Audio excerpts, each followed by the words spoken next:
Imagine a world where a single book was more valuable than gold, where the ideas inside it were so powerful that people risked their lives to protect them. This isn't a fantasy, it's the hidden reality of the Crusades, a time of clashing armies and deep divisions, yet also a period when something extraordinary happened beneath the surface. In the shadow of great conflicts, a quiet revolution was taking place, one that would ultimately preserve the wisdom of the ages and light the path to the modern world.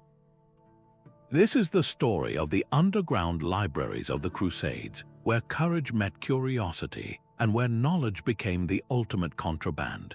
Think about what it must have been like: scholars whispering in candlelit chambers, traders smuggling manuscripts sewn into their garments, monks and imams meeting in secret to exchange not weapons but words. These were people who believed that ideas were worth dying for, that the collective knowledge of humanity was too precious to be lost to war or prejudice. They operated in tunnels beneath ancient cities, in remote caves, and within the bustling heart of markets, always one step ahead of those who sought to suppress or destroy the texts they cherished. Their mission was simple yet profound: to ensure that learning could cross the battle lines, that enlightenment would not become another casualty of conflict. What's truly remarkable is how relevant their story feels today. In our own time, we see divisions deepening, misinformation spreading, and cultural bridges crumbling. Yet the legacy of these hidden libraries offers a powerful reminder that understanding and collaboration have always been our greatest strengths.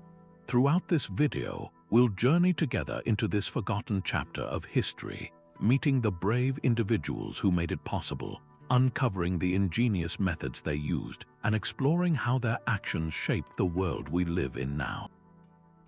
This is more than just a history lesson. It's an invitation to reflect on the timeless power of knowledge to unite us, inspire us, and ultimately to save us. So let's step into the shadows and discover how light found a way to endure, even in the darkest of times.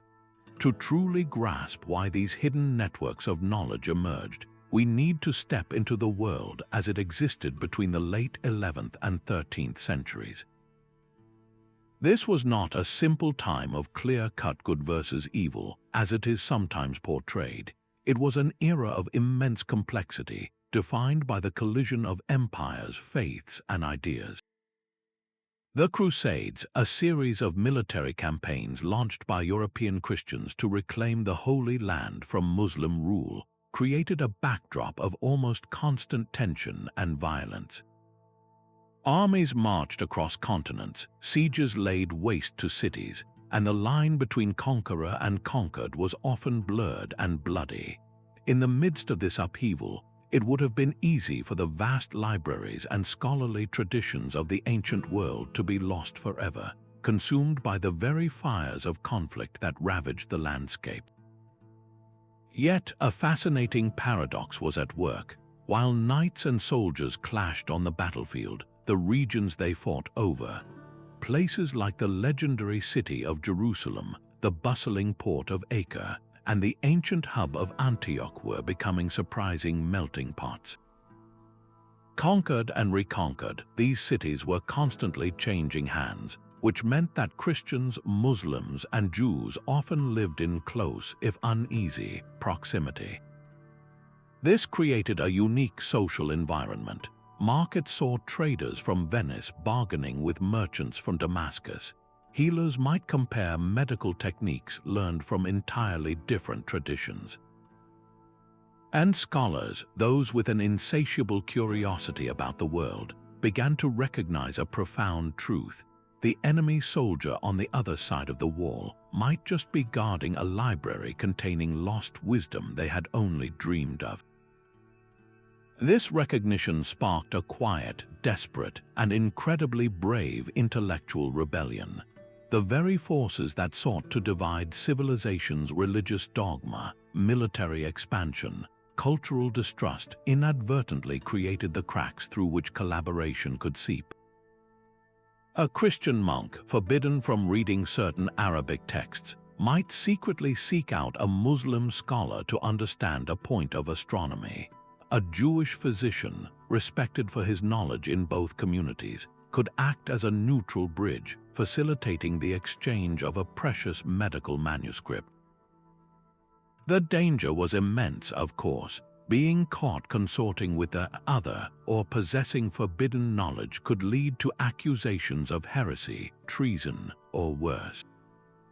But for these individuals, the preservation of learning was a cause worth any risk.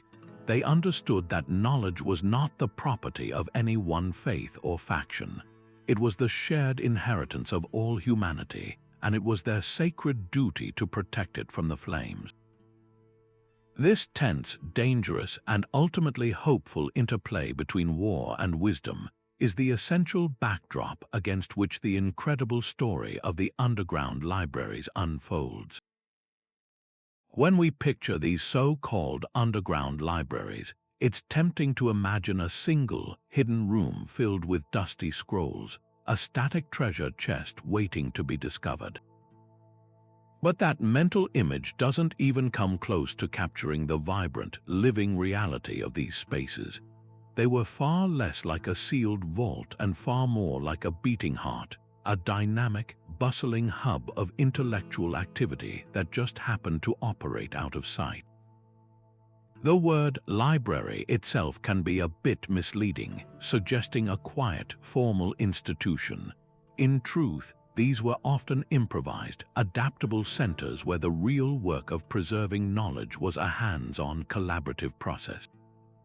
Think about what was actually happening inside these hidden chambers. This wasn't just about hiding books, it was about actively engaging with them.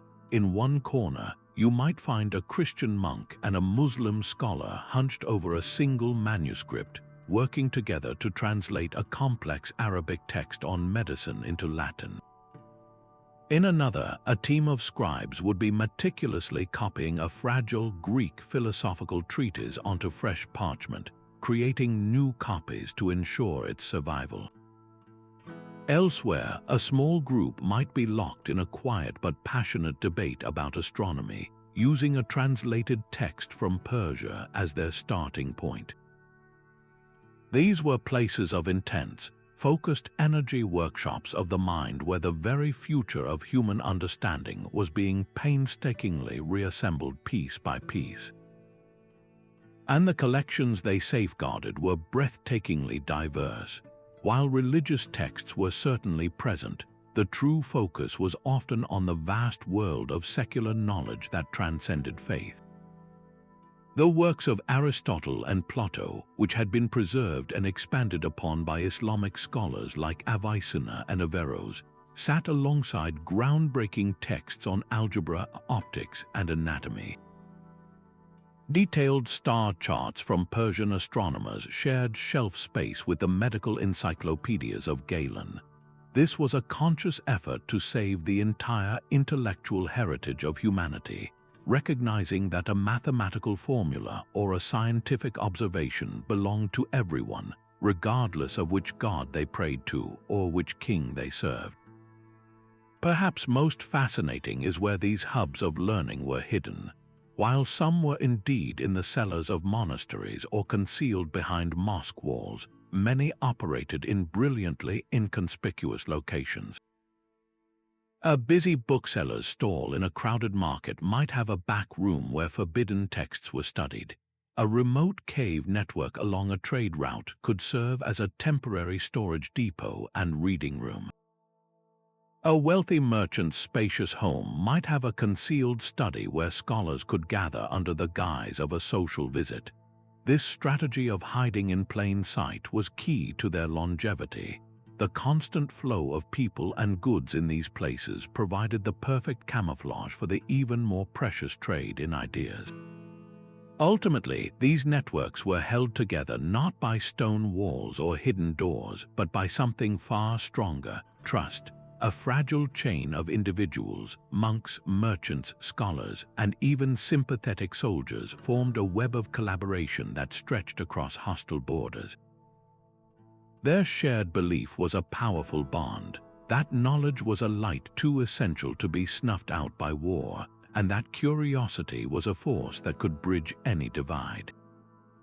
These hidden libraries stand as a powerful testament to that belief, proving that even when the world above ground is consumed by conflict, the human drive to learn, to share, and to understand will always find a way to endure. These hubs of clandestine learning were not random. They were strategically chosen for their unique ability to facilitate secrecy and access. Among the most remarkable was the Monastery of St. Catherine, nestled at the remote foot of Mount Sinai. Its isolated location, far from the main theaters of war, made it a perfect sanctuary, but its true genius lay in its long-standing reputation for hospitality and its unique position respected by multiple faiths. Within its formidable walls, Christian monks worked in secret scriptoriums, not only preserving their own texts but actively engaging in a dangerous trade.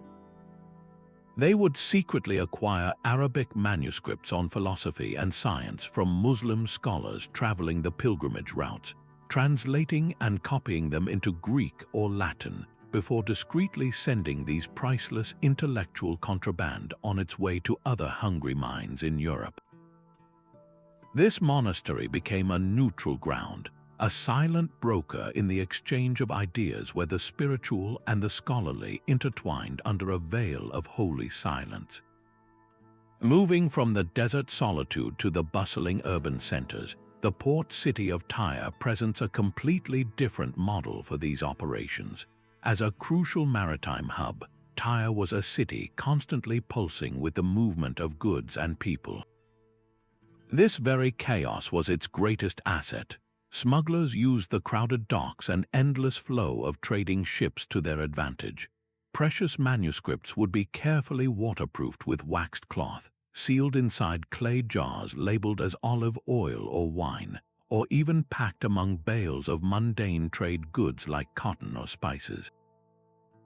A ship's captain, perhaps sympathetic to the cause or simply well paid, would transport this special cargo across the Mediterranean, often to Italian city-states like Amalfi or Venice, which acted as gateways for knowledge entering Europe. The constant commercial noise of Tyre provided the perfect camouflage, making the transfer of books just another part of the city's vibrant, noisy economy. Inland, the dynamic shifted again. In a city like Tripoli, a major capital of the Crusader county of Tripoli, the danger of discovery was far greater under the watchful eyes of authorities. Here, the underground libraries retreated into the private sphere, into the very homes of its citizens. Wealthy merchants or sympathetic noble families would have hidden chambers constructed beneath their houses or behind false walls. These secret rooms became intimate spaces for interfaith dialogue, where a small, trusted group of Christian, Jewish, and Muslim intellectuals could gather by candlelight. The rustling of pages and the low murmur of debate would be muffled by the ordinary sounds of family life above, a perfect disguise. The home itself became a fortress for knowledge, its hearth offering warmth and its walls providing protection for conversations that would have been impossible in the public squares. For the largest and most vulnerable collections, however, nothing compared to the natural fortresses offered by the landscape itself. The rugged, mountainous regions of Lebanon, with their vast, intricate networks of caves and grottos, became the ideal deep storage for knowledge. These natural caverns, often inaccessible and unknown to all but a few, served as perfect archives. Larger collections of scrolls and codices, too dangerous to keep in a single monastery or urban center, could be distributed and hidden in these geological vaults. Knowledge was literally buried within the earth, protected by rock and silence, waiting for a time of greater safety to be rediscovered and brought back into the light. This geographical diversity, from remote desert monastery to bustling port, from urban safe house to hidden cave, created a resilient and multifaceted network. If one node was discovered and compromised, the entire system did not collapse. The precious flame of learning was simply carried to the next sanctuary, ensuring that no single point of failure could extinguish it. Now, let's meet the remarkable individuals who brought this clandestine network to life, the unsung heroes whose courage and conviction turned a dangerous idea into a tangible reality. These were not shadowy figures operating in a vacuum. They were ordinary people from every stratum of society, bound by an extraordinary commitment to knowledge. Picture the humble monk spending his nights not in prayer, but hunched over a desk by a single flickering candle, painstakingly copying the intricate diagrams of an Arabic astronomical text. His hands, more accustomed to tending gardens or copying psalms, now carefully reproduced complex equations and star charts, knowing that this act of intellectual rebellion could see him defrocked or worse. Yet he worked on, driven by a belief that this foreign knowledge contained truths his own tradition had yet to discover. Equally vital were the merchants, the pragmatic engines of this intellectual resistance. A trader from Venice or Genoa, his caravan laden with silks and spices, would also carry a far more precious cargo. Tucked between bolts of cloth or nestled among clay pots of incense would be a carefully wrapped bundle of vellum or paper, its contents more valuable than any spice. For these merchants, the motivation was often a blend of idealism and incentive. Some were paid handsomely by wealthy patrons or monasteries for their services, turning knowledge into a high-stakes commodity. Others believed that facilitating this exchange enriched their soul as well as their purse, understanding that they were conduits for something far greater than mere commerce. Their extensive trade routes and established networks of trust provided the perfect infrastructure for moving ideas across continents, all under the innocuous guise of everyday business. Then there were the scholars themselves, the intellectual heart of the operation. Figures like Stephen of Pisa, a Christian translator living in Antioch during the 12th century, who immersed himself in the vibrant intellectual culture of the city. Instead of shunning his Muslim and Jewish neighbors, he sought them out, collaborating to translate vital Arabic works on medicine and astronomy into Latin.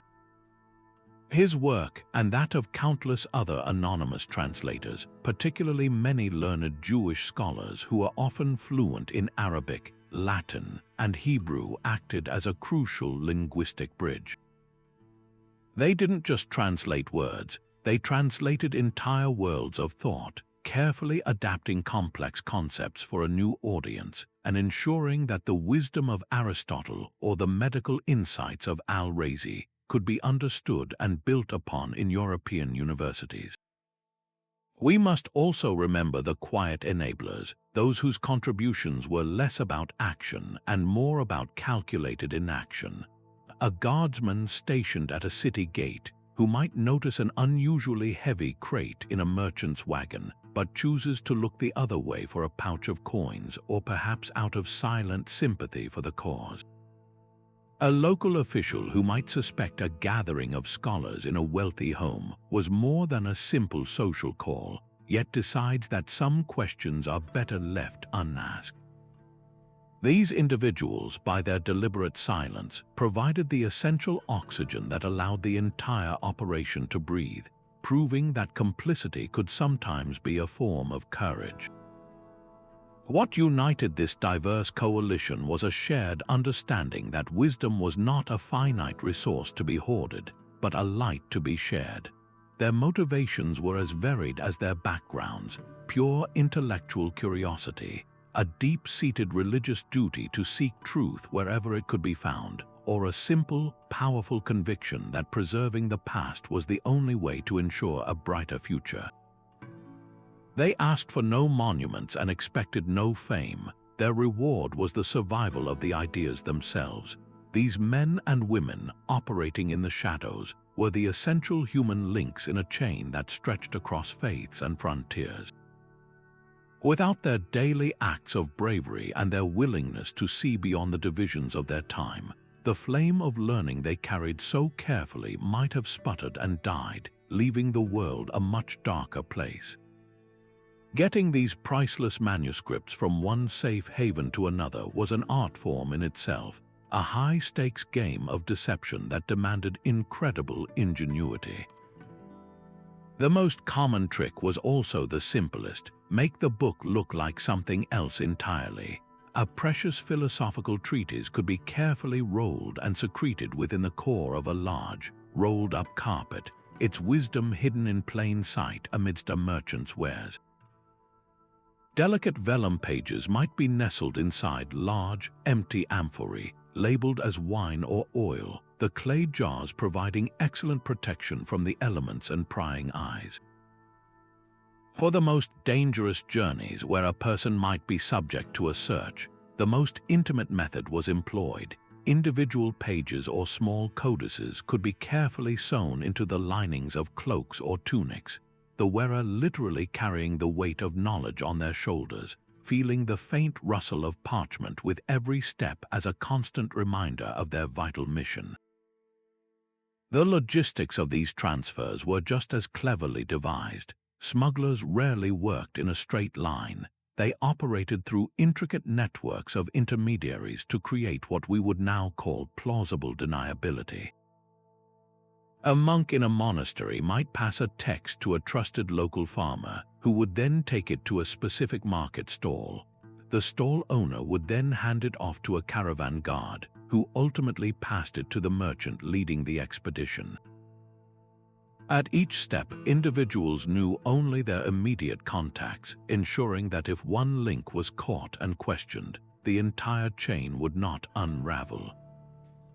Meetings were arranged through subtle, coded messages, a particular symbol chalked on a wall, a specific arrangement of goods in a market stall, or a verse from a well-known poem recited with a slight alteration that only the intended recipient would understand. This was tradecraft born of necessity, a precursor to the spy networks of later centuries. Geography dictated the method of transport. Along the coastlines of the Mediterranean, under the vast, star-filled sky, small, quiet fishing boats became the unsung heroes of the intellectual resistance.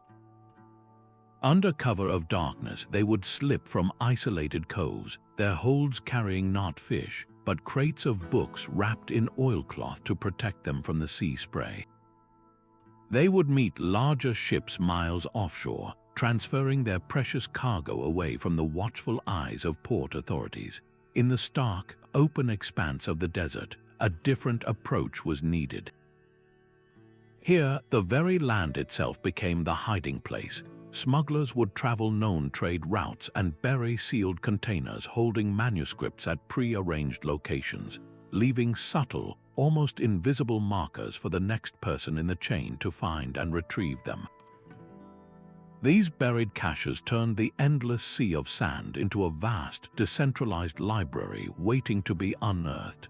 Perhaps the most elegant layer of security was linguistic. A single manuscript could be a confusing puzzle to an intercepting guard. The main text might be in Arabic, but the marginal notes could be in Greek, Hebrew, or Latin. A book on mathematics might have its cover title written in one language and its internal headings in another. This polyglot presentation served a dual purpose. It baffled any official who wasn't multilingual, slowing down their ability to identify the content's value or heresy, and it also reflected the truly collaborative nature of the work within, showing the interplay of scholars from different traditions right there on the page. This culture of secrecy and ingenuity did far more than just save ancient texts. It refined techniques of clandestine communication and logistics that would be studied and adapted for centuries to come, influencing everything from Renaissance diplomacy to the birth of modern intelligence agencies. The desperate need to protect knowledge ended up teaching the world new ways to operate in the shadows. This shared reverence for ancient texts created a remarkable space where dogma was temporarily set aside in favor of discovery. Within the concealed walls of these libraries, the usual labels of Christian, Muslim, or Jew mattered less than the shared title of scholar. A debate that might have turned heated in a public square over a point of theology could, in this environment, transform into a collaborative puzzle-solving session over a complex geometrical proof from Euclid or a detailed anatomical drawing from Galen. The primary language spoken here was not Latin, Arabic, or Hebrew, but the universal dialect of curiosity. The Chinese letter goal was not to convert one another, but to comprehend the universe a little better, to decipher the intricate workings of nature, mathematics, and the human body. This shift in focus from winning an argument to solving a problem was the fundamental key that unlocked genuine dialogue and built trust across deep cultural divides. These were not cold, transactional exchanges. They were deeply human interactions, often built on years of quiet collaboration and growing mutual respect. We can imagine the scene: a Christian monk struggling with a particularly dense passage from Ibn Sina's The Canon of Medicine, seeks out his Muslim counterpart not as an adversary but as a respected colleague. Together, they would pore over the text, one reading the original Arabic aloud, the other consulting earlier Greek sources to clarify a concept, both working toward an accurate Latin translation that would make this medical knowledge accessible in the West. In the process, they weren't just moving words from one language to another, they were building a bridge of understanding. The Muslim scholar might gain a new appreciation for the scholarly traditions of the West, while the Christian monk would undoubtedly develop a profound respect for the advanced scientific achievements of the Islamic world. This was dialogue in its purest form, a two-way street of intellectual and cultural exchange. This cooperative spirit actively challenged and complicated the dominant narrative of endless holy war. While kings and popes preached crusade and sultans called for jihad, these individuals were quietly crafting a powerful counter-narrative through their actions. They demonstrated that the so-called clash of civilizations was not the whole story. Beneath the surface of conflict, a parallel story of connection and mutual intellectual enrichment was unfolding. Their work proved that the lines between us and them were far more porous than the authorities of the time would have ever admitted. A Christian scholar could admire the philosophical insights of a Muslim thinker like Averroes. A Jewish physician could be sought after for his expertise by leaders of both faiths. This underground republic of letters created a fragile but real community that was defined not by its borders, but by its boundless hunger for knowledge. The legacy of this interfaith dialogue is a powerful reminder that our deepest connections are often found in our shared pursuits, not our differences. In an age where division is so often emphasized, their example is incredibly resonant. They chose to focus on the vast landscapes of knowledge they could explore together, rather than the narrow doctrinal fences that sought to keep them apart. By prioritizing their common humanity and their shared intellectual passions, these scholars from conflicting faiths achieved something truly extraordinary. They not only preserved the past but also lit the way toward a more enlightened and interconnected future, proving that the most lasting bridges are built not of stone, but of ideas and a mutual desire to understand.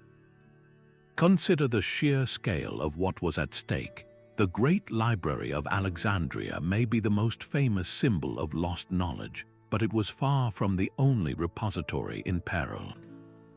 During the Crusades, the magnificent House of Wisdom in Baghdad, a beacon of learning that had gathered the world's knowledge for centuries, was tragically sacked and its contents scattered or destroyed. In Constantinople, the heart of the Byzantine Empire and a fortress of ancient Greek and Roman texts, faced relentless pressure and eventual fall. In these moments of catastrophic loss, the scattered, decentralized nature of the underground networks proved to be their greatest strength. While a single, magnificent library was a magnificent target, 100 hidden caches and 1,000 disguised manuscripts were nearly impossible to eradicate completely. This was a deliberate strategy of preservation through distribution, ensuring that no single disaster could erase humanity's intellectual heritage. The texts they saved were nothing short of the building blocks of modern civilization. Take Claudius Ptolemy's Almagest, a comprehensive star catalogue and mathematical treatise that laid out a model of the universe that would dominate scientific thought for over 1,000 years. Its survival depended on Arabic translators and scholars who preserved, studied, and refined it before it was then secretly passed along these clandestine routes to European thinkers. Similarly, the entire medical corpus of Galen, whose theories on anatomy and disease were the standard for over a millennium, was safeguarded through this process. These weren't just old books, they were the most advanced scientific and philosophical operating systems of their time, and their loss would have been akin to deleting the foundational code of our modern understanding of the world. This work of preservation was incredibly active, not passive. It wasn't about simply hiding a scroll in a jar and forgetting about it. These texts were constantly being used, studied, copied, and most importantly, translated. This process of translation was itself a profound act of intellectual fusion. When a team of scholars, perhaps a Greek-speaking Christian, an Arabic-speaking Muslim, and a Hebrew-speaking Jew worked together to render a complex philosophical concept from one language into another, they weren't just finding equivalent words. They were building bridges between entire systems of thought, creating new terminology, and ensuring that these ancient ideas could take root and flourish in new cultural soil. Each translation was a rebirth, giving a 2,000-year-old text a new lease on life and a new audience eager to learn from it. The impact of this quiet, relentless work is almost impossible to overstate. Imagine the course of European history without the rediscovery of Aristotle's works on logic and ethics, which flooded into medieval universities from these underground channels and fundamentally reshaped Christian theology and scholarly inquiry. Consider the field of medicine without the synthesized knowledge of Greek, Persian, and Arab physicians like Al-Razi and Ibn Sina, whose comprehensive texts on diagnosis and treatment became the standard textbooks for generations.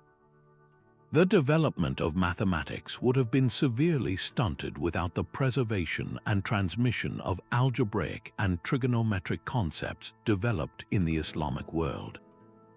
These hidden networks didn't just save relics, they actively restocked the intellectual pantry of a continent, providing the raw materials for the Renaissance, the scientific revolution, and ultimately the modern world.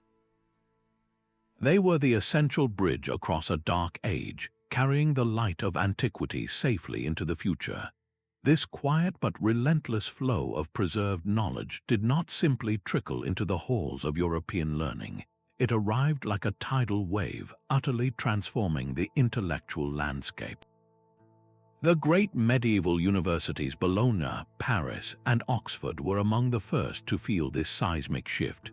Before this influx, their curricula were largely confined to the 7 liberal arts, heavily focused on rhetoric, grammar, and logic as defined by a limited set of Latin sources. But now, lecture halls began to buzz with entirely new concepts. Professors who had pored over smuggled texts started introducing their students to the rigorous logic of Aristotle, not from fragmented second-hand accounts, but from comprehensive translations often derived from Arabic commentaries that had kept the philosopher's original ideas alive and evolving for centuries. This wasn't just about adding new books to the reading list, it was a complete overhaul of the very framework of knowledge. The introduction of Arabic numerals and the mathematical discipline of algebra pioneered by scholars like Al-Khwarizmi, revolutionized computation, making complex calculations possible in fields from astronomy to commerce. Textbooks on medicine, once reliant on theory and tradition, were now supplemented by the empirical, observation-based approaches of physicians like Al-Razi and Ibn Sina, whose works detailed symptoms, treatments, and surgical procedures with a startling level of detail and accuracy. Students of astronomy who had once studied a simplistic model of the cosmos were now grappling with the sophisticated mathematical models of Ptolemy's Almagest, complete with star charts and theories on planetary motion that demanded a new level of mathematical understanding.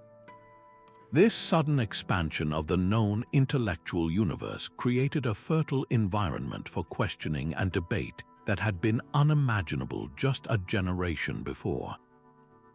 The established authorities of the Church, which had provided the dominant framework for understanding the world, now found themselves challenged by a flood of pagan and Islamic ideas that were simply too compelling to ignore.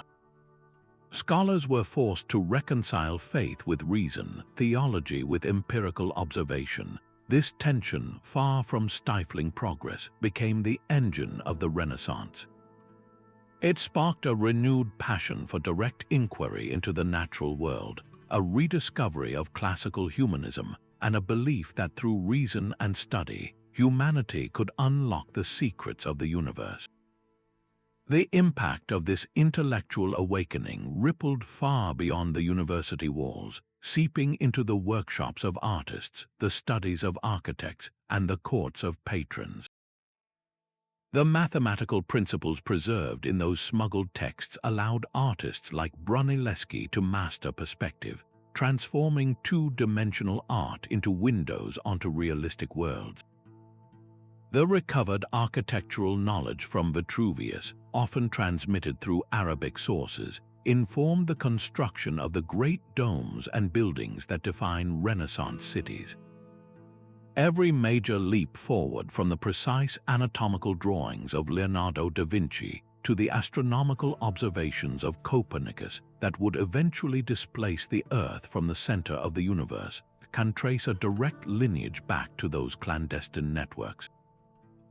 The risks taken by monks in hidden scriptoriums and merchants on dark beaches had, against all odds, planted the seeds for the most profound cultural and scientific flowering in European history, proving that the most powerful weapon in shaping the future is often a well-preserved idea from the past. While many of these knowledge smugglers remain anonymous heroes lost to history, a few remarkable figures emerge from the shadows, their stories giving us a clearer window into this clandestine world. Adelard of Bath stands as a perfect example of the adventurous scholar, an Englishman who boldly traveled to the Crusader states in the early 12th century under the pretense of pilgrimage or study. But his true mission was far more subversive. He immersed himself in the vibrant intellectual centers of Antioch and Damascus, actively seeking out the company of Arab teachers, a practice that would have been deeply suspect back home. He didn't just visit, he engaged, debated, and most importantly, listened, absorbing the advanced mathematical and scientific knowledge that Europe lacked. His greatest act of rebellion was his return journey, his luggage likely containing not just souvenirs but forbidden texts and, even more dangerously, revolutionary ideas. He is credited with introducing the works of Euclid to the West and writing a seminal treatise on the astrolabe, instruments of learning that were as transformative as any weapon of war.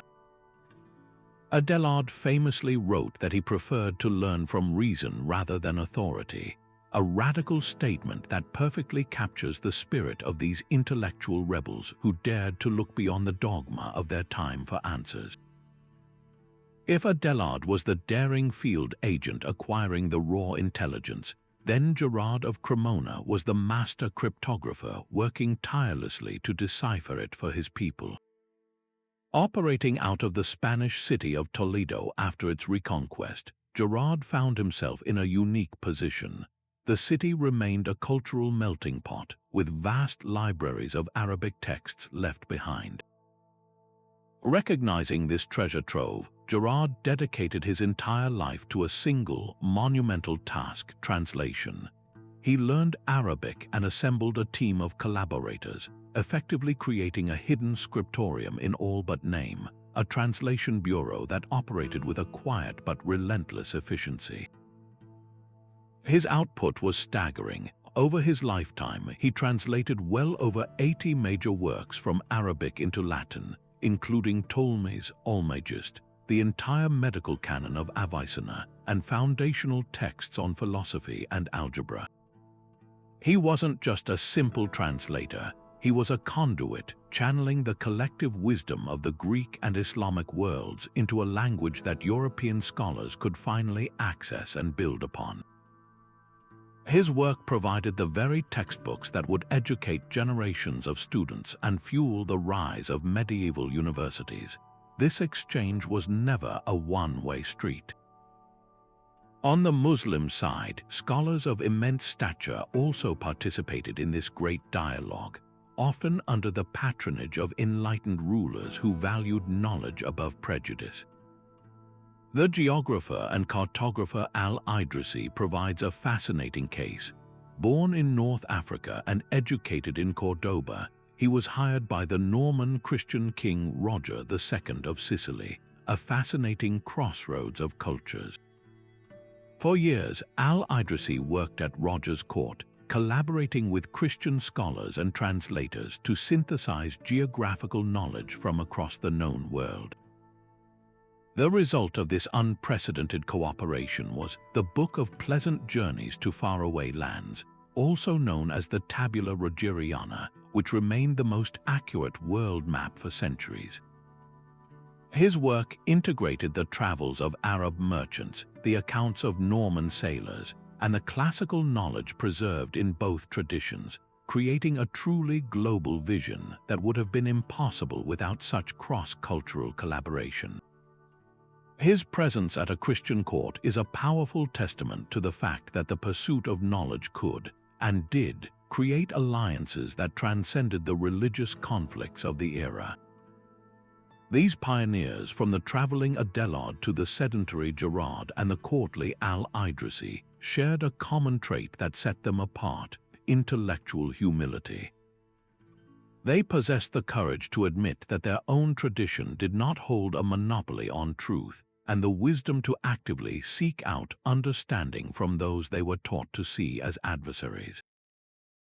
They looked past the surface divisions of faith and language to recognize the shared human quest for order, meaning, and explanation that united them with scholars from across the divide. Their legacy is a powerful reminder that progress is never made in isolation. It is the product of connection, of the brave and often unseen individuals who are willing to build bridges where others only see barriers. The books they saved and the ideas they translated did more than just fill libraries. They fundamentally rewired the European mind, setting the stage for a renaissance that would reshape the world, all thanks to the courage of a few who believed that knowledge was worth any risk. The constant threat of discovery hung over these intellectual rebels like a shadow, a chilling reality that made every whispered conversation and every hidden manuscript a potential death sentence. The penalties for those caught in this clandestine trade were not just severe, they were designed to terrify and deter. A monk found with forbidden Arabic scientific texts could be accused of heresy, a charge that might lead to defrocking, imprisonment within his own monastery's deepest cells, or being handed over to secular authorities for a far grimmer fate. A merchant caught smuggling books disguised among his goods could face the confiscation of his entire livelihood, exile from his city, or execution for what was often framed as treason, aiding the cultural and intellectual strengthening of the perceived enemy. The stakes could not have been higher, transforming the simple act of reading or transporting a book into one of the most dangerous occupations of the medieval world. This atmosphere of fear was actively cultivated by religious and political authorities on all sides, for whom control over information was inextricably linked to control over power. For Christian bishops and Muslim imams alike, these unsupervised exchanges of ideas represented a direct threat to orthodoxy. A text arguing for a spherical Earth based on Greek and Islamic astronomy could challenge literal interpretations of Scripture. A medical text that relied on empirical observation rather than divine intervention could be seen as undermining faith. To the powers that be, these were not just academic exercises, they were acts of subversion. The very act of seeking knowledge outside approved channels was viewed with deep suspicion, often branded as a form of intellectual treason that was potentially more dangerous than any battlefield defeat because it threatened to corrupt the minds that defined the culture itself. Navigating this landscape required more than just courage. It demanded a near-paranoid level of operational security. Smugglers and scholars lived in a world where trust was the most precious and fragile commodity. A fellow monk could be an informant hoping to gain favor with his abbot. A seemingly sympathetic guard at the city gate could be looking for a bribe or, worse, a chance to report suspicious activity to his superiors. Even within these networks of trust, communication was fraught with peril. A missed signal, a misinterpreted code word, or a conversation overheard by the wrong person could unravel an entire operation and doom everyone involved. They operated in a constant state of vigilance, knowing that a single moment of carelessness could lead not only to their own capture, but to the betrayal of their entire circle, with catastrophic consequences for the precious flow of knowledge they worked so hard to maintain. Yet, against this harrowing backdrop of danger, what is truly astonishing is the unwavering resolve of these individuals. Their commitment to preserving knowledge did not waver in the face of torture, exile, or the executioner's blade. This was not the courage of a soldier in the heat of battle, fueled by adrenaline and the roar of the crowd. This was a quiet, deeply personal, and sustained courage, the kind required to make the conscious choice, day after day, to continue engaging in an activity that could end your life. It was a courage rooted in a profound and defiant belief that the ideas contained within those manuscripts, the logic of Aristotle, the medicine of Galen, the mathematics of Al-Khwarizmi, were more valuable than a single human life because they represented the collective inheritance and future potential of all humanity.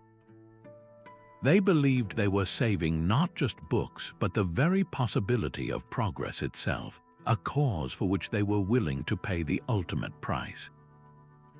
Their silent heroism, undertaken without expectation of fame or reward, stands as one of history's most powerful testaments to the human spirit's refusal to be silenced by fear or force. The very materials these knowledge smugglers used were a quiet revolution in themselves. While we often picture medieval manuscripts as heavy, cumbersome tomes bound in thick leather, the reality for those operating in the shadows was far more practical and ingenious. A pivotal breakthrough came with the widespread adoption of paper, a technology that had journeyed all the way from China through the Islamic world. Unlike traditional parchment made from scraped and treated animal skin, which was thick, heavy, and expensive to produce, paper was made from linen rags or plant fibers, creating a writing surface that was remarkably lightweight, flexible, and far cheaper. This was a game-changer for smuggling. A merchant could now carry the equivalent of an entire library's worth of knowledge in a single satchel, the contents weighing a fraction of what a similar collection on parchment would. This wasn't just about convenience, it was about capacity and stealth, allowing a single operative to transport vastly more intellectual cargo with a significantly lower risk of detection. The innovation extended to the very inks that gave these texts life. While official scriptoriums might use rich, deeply colored inks made from precious minerals like lapis lazuli for illuminated manuscripts meant to display wealth and piety. The underground networks needed something different. Their inks were engineered for durability and discretion. Formulas based on oak gall nuts and iron sulfate created a stark, lasting black ink that wouldn't easily fade or smudge if a manuscript had to be hastily bundled or exposed to the elements during a difficult journey. The goal was legibility and resilience, not opulence. Furthermore, the pigments used for any diagrams or illustrations were often chosen for their stability and lack of odor, ensuring a hidden manuscript wouldn't give away its presence through a telltale, fragrant whisper of exotic spices or oils that might attract unwanted attention during a search. Perhaps one of the most clever adaptations was in the very construction of the books. Instead of the permanent, rigid bindings we associate with medieval codices, many of these smuggled texts were designed for modularity. Utilizing a technique known as a limp binding, scribes would often sew quires of pages into a flexible cover made of parchment or even cloth, sometimes without a stiff wooden board. This allowed a large book to be taken apart into smaller, more easily concealable sections. A single, dangerous-looking volume on philosophy could be disassembled into 4 or 5 innocuous-looking booklets, each one small enough to be slipped into a boot, hidden in a loaf of bread, or folded into the lining of a garment. Once it reached its destination, a knowledgeable scholar could quickly and easily reassemble the complete work, the binding flexible enough to allow for this repeated deconstruction and reconstruction. This was information designed for mobility and survival. The hiding places for these texts became marvels of clandestine design in their own right. It wasn't just about finding a loose floorboard or a hollowed-out log. Furniture was specifically crafted with secret compartments, a false bottom in a chest, a hollowed-out leg on a table, or a compartment hidden within the thick frame of a bed. Architecture itself was co-opted for the cause. Walls in monasteries or wealthy homes might have narrow, concealed cavities behind movable stones, and libraries sometimes featured entire sliding shelves that led to small, hidden rooms. The famed Monastery of St. Catherine, for instance, has a history of such architectural secrets, with some scholars believing its iconic iconostoses may have once concealed precious texts. These were not random holes, they were carefully integrated, custom-built safes designed to protect their contents from fire, moisture, and most importantly, prying eyes. Even the organization of these hidden collections required innovation. How do you catalog a library that officially doesn't exist, ensuring that a trusted scholar can find a specific text without an obvious written ledger that could be discovered? Evidence suggests some networks developed primitive but effective coding systems. A series of seemingly random dots or marks on the spine of a book or on a shelf might indicate its subject matter, its author, or its destination, readable only to those initiated into the system. Some may have used a cipher based on religious texts, where a reference to a specific chapter and verse in a publicly acceptable book like the Psalms actually corresponded to the location and title of a forbidden scientific manuscript. This marriage of intellectual ingenuity and practical craftsmanship, from the chemistry of ink to the carpentry of hidden drawers, proves that the mission to save knowledge drove progress in countless peripheral fields, leaving a legacy that shaped the very art of preserving and sharing information for centuries to come. But the impact of these clandestine networks reached far beyond the written word, sparking a silent revolution that transformed daily life across continents. This was never just about moving books from one place to another. It was about transferring entire worlds of understanding, creating a rich tapestry of shared culture that would permanently alter the course of civilization. Imagine a European apothecary, his shelves once lined with simple local herbs, suddenly gaining access to the vast pharmacological knowledge of the Islamic world through a smuggled manuscript. He could now compound complex remedies using spices and substances from across the globe: saffron from Persia, senna from Egypt, camphor from China, all detailed in texts that described precise dosages and treatments his tradition had never conceived. This wasn't merely new information. It was a complete overhaul of medical practice, saving countless lives and introducing Europeans to an entire universe of healing they never knew existed. In the bustling workshops of Venice and Florence, artists and craftsmen experienced their own quiet renaissance thanks to this cross-cultural exchange. The vibrant, mineral-based pigments that would define the brilliant blues and radiant reds of Renaissance masterpieces ultramarine, vermilion, and malachite arrived alongside chemical treatises from the East that detailed their preparation and use. The science of optics, profoundly advanced by Muslim scholars like Al-Hazen, provided painters with a new understanding of light, perspective, and reflection, allowing them to create the stunningly realistic and luminous works that still take our breath today. Even the very tools of creation were transformed. The intricate astrolabes and navigational instruments crafted by European metalsmiths began to incorporate precise Arabic numerals and geometric calculations, turning beautiful objects into powerful instruments of discovery. This fusion of artistic vision and scientific precision, borrowed from translated technical manuals, didn't just change how art looked, it changed how humanity saw its place in the cosmos. The exchange flowed powerfully in both directions, enriching the Islamic world just as profoundly. As European scholars translated and returned classical Greek texts that had been lost in the West but preserved in Arabic, Muslim thinkers found themselves reconnecting with their own intellectual heritage in new and exciting ways. The rigorous logical frameworks of Aristotle and Plato, reintroduced through these channels, sparked fresh philosophical debates in centers of learning from Baghdad to Cordoba. This reinvigoration of classical thought, filtered through centuries of Islamic commentary and innovation, created a fertile ground for new syntheses of ideas that would further advance fields from metaphysics to medicine. It was a reminder that cultural exchange is never a one-way street. Even as Europe received the gifts of advanced Islamic science, it was simultaneously returning the foundational wisdom of antiquity, completing a great intellectual circle that benefited all of humanity.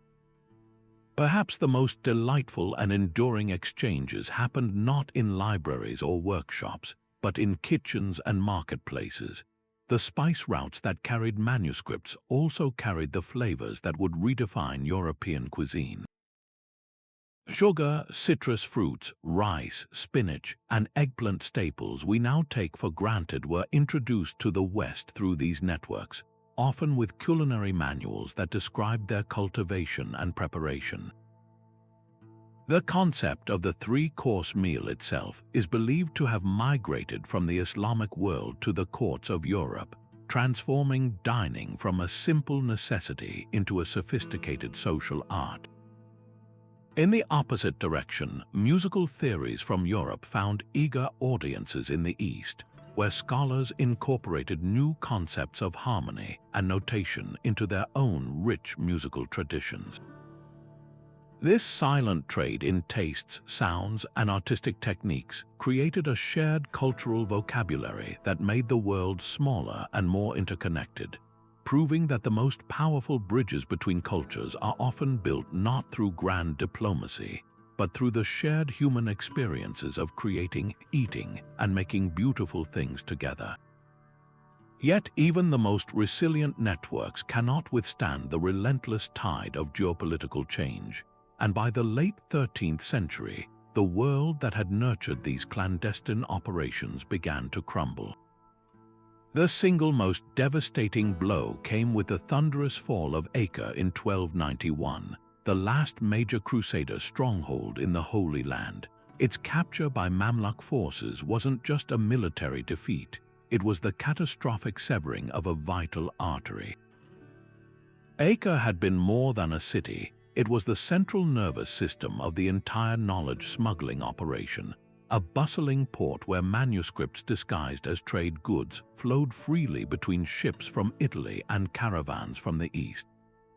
With its fall, the intricate web of routes that had stretched from the Mediterranean coast deep into the desert simply unraveled. Trusted intermediaries were killed, captured, or scattered, and the safe houses that had dotted the landscape were suddenly exposed or destroyed. The physical infrastructure of this intellectual resistance, painstakingly built over generations, collapsed almost overnight, leaving isolated nodes of activity cut off from the whole, struggling to survive on their own.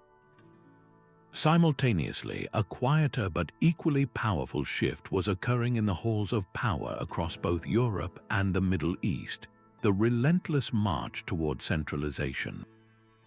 Kings and sultans were increasingly consolidating their authority, building stronger, more bureaucratic states that sought to control every aspect of life within their borders. This new world order had little tolerance for the messy, decentralized, and unpredictable activities of independent scholarly networks. Where once a local lord or a city governor might have turned a blind eye to unusual scholarly activities for a bribe or out of personal curiosity, now there were royal officials, standardized laws, and more efficient systems of surveillance. Operating in the shadows became exponentially more difficult when the state's reach grew longer and its eyes grew sharper. The loose patchwork of territories that had allowed smugglers to slip through jurisdictional cracks was being replaced by harder, more defined borders, both on maps and in the minds of those who enforced them. This political hardening was mirrored by a chilling rise in religious intolerance. The gentle, pragmatic space for interfaith dialogue that had once existed in the margins began to violently contract. In Europe, the rise of the Papal Inquisition created a climate of fear and suspicion, where any unauthorized contact with non-Christian ideas could be branded as heresy. The same scholar who might have been celebrated a century earlier for bringing new knowledge to the West could now find himself facing a tribunal, accused of consorting with the enemy and corrupting the faith. Across the Mediterranean, similar pressures emerged, as the Mongol invasions and the final defeats of the Crusader states created a sense of existential threat within the Muslim world. A more defensive and conservative orthodoxy often took hold, sometimes viewing the very intellectual curiosity that had once fueled the Islamic Golden Age with a new sense of suspicion. The room for the brave, collaborative work of figures like Adelard of Bath or Gerard of Cremona was swiftly disappearing from both sides of the religious divide. Perhaps the most ironic reason for the decline of these underground networks was their own astounding success.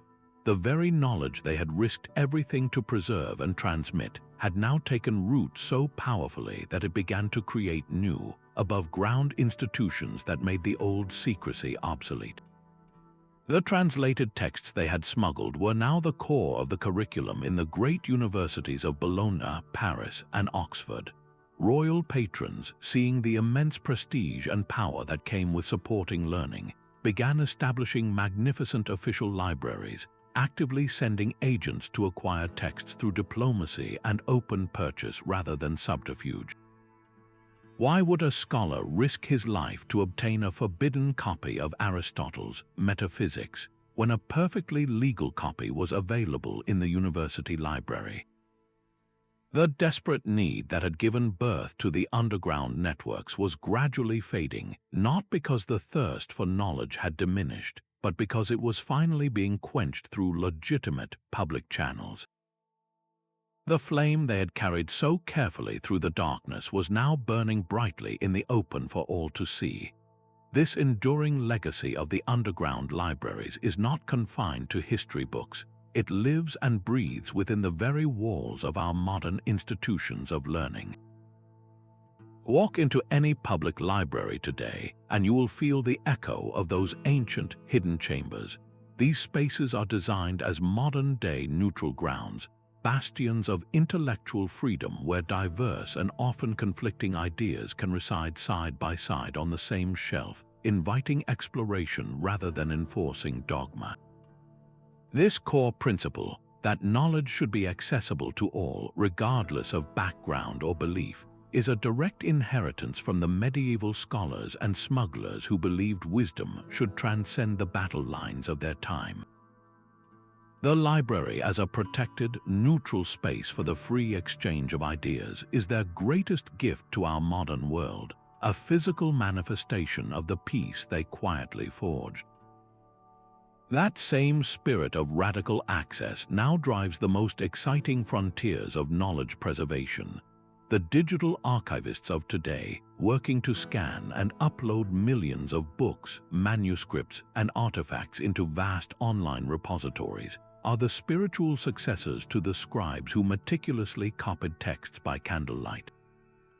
Initiatives like the Internet Archive or Google Books are engaged in a mission those medieval figures would instantly recognize, creating countless, distributed copies of our collective wisdom to ensure that no single disaster, whether a library fire or a digital server crash, can ever erase it. The open access movement in academia, which fights to make scientific research free for anyone in the world to read, continues the very same battle against knowledge being gated by wealth, status, or geography. They are dismantling the modern equivalents of fortified city walls, ensuring that the light of learning can flow as freely as possible across our global community. Perhaps the most poignant parallel is found in the courageous work of contemporary preservationists operating in active conflict zones. In places like Timbuktu, Mali, where librarians and volunteers recently risked their lives to smuggle hundreds of thousands of ancient manuscripts out of the path of advancing extremists, or in Syria and Iraq, where efforts are underway to digitally preserve artifacts threatened by destruction.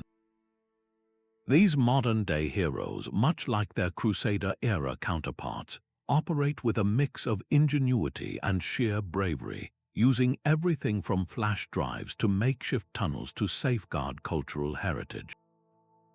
They are driven by that exact same ethos, that the destruction of knowledge is a crime against humanity itself, and that preserving a people's history, their art, and their stories is an essential act of defiance against the forces of oblivion and hatred. Ultimately, the story of the underground libraries reframes our understanding of what a library truly is.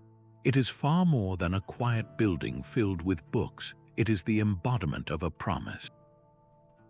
It is a promise that the past will not be forgotten, that the present can be understood, and that the future can be built upon a foundation of shared human achievement. It is a guardian of our collective memory, a sanctuary for curiosity, and a workshop for democracy. Every time we walk through its doors, whether physical or digital, we participate in a tradition that stretches back centuries, a tradition built on the belief that knowledge is not a weapon to be wielded, but a light to be shared, and that its preservation is one of the most noble and courageous endeavors we can ever undertake. In our current era, where digital echo chambers amplify our differences and algorithms often feed us only what we already believe, the story of these medieval knowledge smugglers feels startlingly immediate. They operated in a world fractured by deep ideological divides, not unlike our own, yet they discovered a powerful antidote to polarization, a shared, humble curiosity.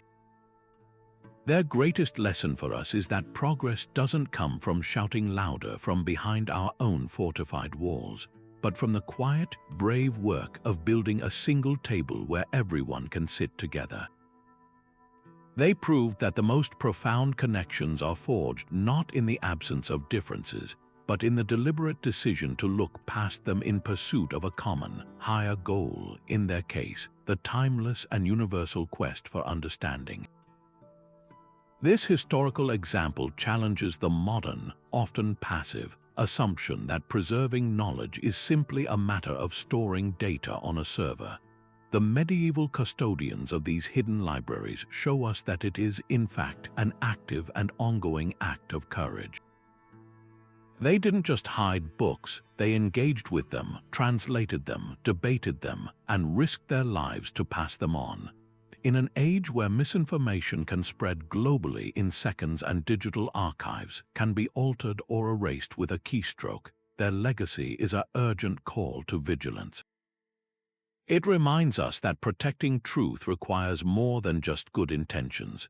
It demands a proactive commitment to defending factual integrity, supporting ethical journalism, and ensuring that our digital commons remain a refuge for reliable information, not a wasteland of manipulated content. Furthermore, their story redefines what it means to be a hero in a divided world. We often reserve that title for those who win great victories on public stages. Yet the true architects of lasting change were those who worked in the shadows, motivated not by fame but by a profound belief in their mission.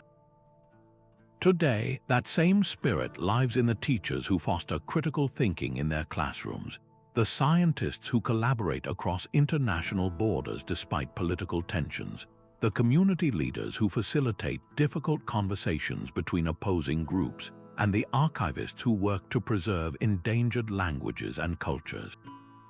These are our modern-day knowledge smugglers, and their quiet, steadfast work is just as essential to knitting the fabric of our shared humanity as it was 800 years ago. Ultimately, the underground libraries leave us with a compelling question. What are the precious manuscripts of our time? What knowledge and perspectives are we in danger of losing to the metaphorical fires of our modern conflicts? It might be the nuanced understanding of a complex historical event, the indigenous wisdom about sustainable living, or the scientific consensus on a critical issue that is being drowned out by noise. Their legacy urges us to identify these vulnerable truths and become their protectors. It invites us to be brave enough to seek out conversation with those who think differently, not to defeat them, but to understand them, and in doing so, to discover a common ground that we never knew existed. Theirs was a quiet resistance built on the unshakable faith that a single idea, carefully preserved and passed from hand to hand, could eventually illuminate the entire world. It's a story so compelling that it's easy to wrap it in a layer of legend, to imagine a secret, unified society of scholar saints working in perfect harmony to save civilization. But the real history, as always, is far more fascinating and human than the myth. One of the most persistent misconceptions is that this was a centralized operation, a single, organized network with a clear headquarters and a grand master pulling the strings from the shadows. Nothing could be further from the truth. The reality was beautifully messy and decentralized. This was a sprawling, organic web of independent cells, each operating with its own local contacts, methods, and motivations. A group of Nestorian Christians trading texts in a monastery in Mesopotamia had little to no contact with a Jewish merchant family moving books through the ports of Sicily, yet they were part of the same grand, uncoordinated movement. This lack of a central command was actually its greatest strength. There was no single leader to capture, no headquarters to raid. If one node in this vast, diffuse network was discovered and destroyed, the others could continue their work, unaware and unaffected. It was resilience through fragmentation, a model of resistance that would be studied for centuries to come. The popular image also often paints a picture of constant, blissful harmony among these cross-faith collaborators, a scholarly utopia where theological differences melted away in the pure light of reason. While the shared mission certainly fostered profound respect, the relationships were often far more pragmatic and occasionally fraught with tension. Think of the immense pressure these individuals were under.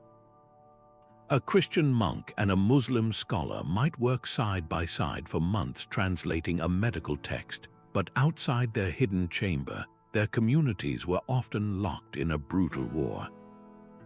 This context of ongoing violence couldn't simply be ignored. Trust was not a given. It was a fragile commodity, earned slowly and capable of shattering in an instant. Disagreements over the interpretation of a philosophical passage could easily tap into deeper, unspoken theological divides. There would have been moments of suspicion, heated debates, and the constant, gnawing fear that one's collaborator might, under duress or for personal gain, become an informant. Their achievement is not diminished by this reality, it is magnified by it. They chose to cooperate not because it was easy, but because it was necessary, pushing through personal and cultural discomfort for a cause greater than themselves.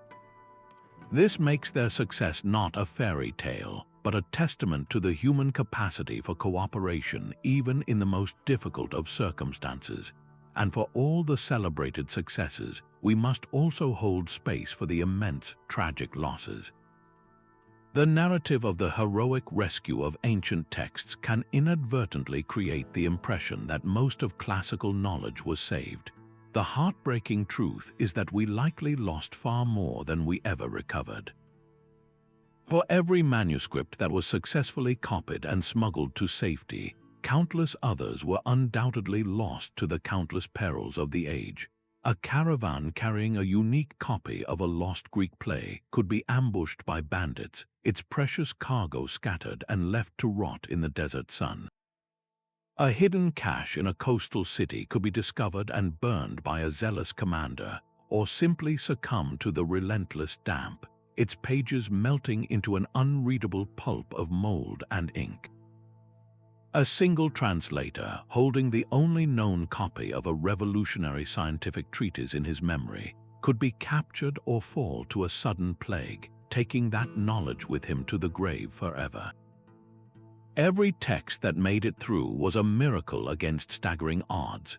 This undeniable fragility forces us to wonder about the intellectual treasures that are gone forever. The plays that might have rivaled Sophocles, the scientific theories that could have accelerated human progress by centuries, the philosophical schools of thought that vanished without a trace. This somber reality adds a crucial layer of depth to the story, reminding us that history is built as much on a foundation of profound loss as it is on miraculous survival. By moving past the romanticized version and embracing these complexities, the decentralized chaos, the occasional friction, and the sobering scale of loss, we don't tarnish the legacy of these knowledge smugglers. We honor them more fully. We see them not as idealized superhuman figures, but as real people operating in a terrifying and volatile world. They were afraid, they were suspicious, they made mistakes, and they suffered devastating failures. Yet, despite it all, they persevered. Their true monument is not a perfect, seamless story, but the imperfect and enduring light of learning they passed on against every conceivable obstacle. Understanding the full, nuanced truth of their struggle makes their ultimate achievement all the more breathtaking. For centuries, the story of these underground libraries was woven from fragments of historical texts and educated guesses, a narrative built more on inference than physical proof. But in recent decades, the silent earth has begun to give up its secrets, offering stunning, tangible confirmation through the patient work of archaeologists. Excavations at sites like the Crusader castle of Colossae on Cyprus have revealed more than just battlements and banquet halls. Hidden beneath the stone floors of what appeared to be a standard storeroom, researchers discovered a carefully concealed chamber, its entrance seamlessly integrated into the masonry. Inside, they didn't find treasure in the conventional sense of gold or jewels. Instead, they uncovered a different kind of wealth, a cache of rusted metal style, the personal writing tools of scribes, alongside small pots that still contain the residue of ancient ink, and even a handful of fragile, bone reading needles used to carefully unroll delicate scrolls without damaging them. These weren't items lost or discarded.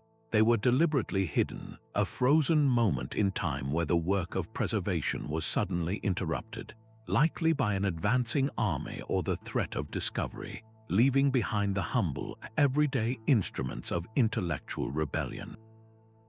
The real revolution in this field of discovery, however, has been driven by technology that allows us to see into the earth without ever lifting a shovel.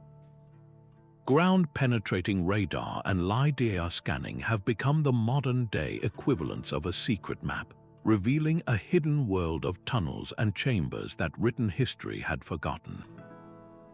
In parts of Syria before the recent conflicts, surveys around ancient monasteries near Malula showed a network of subterranean passages snaking away from the religious complex, not toward other holy sites, but directly into the ruins of what was once a thriving commercial marketplace. This physical evidence perfectly illustrates the clandestine methods we've discussed, a direct, secret link between the world of faith and the world of trade, a literal underground railroad for knowledge where manuscripts could be moved from the scriptorium to a waiting merchant's stall without ever seeing the light of day.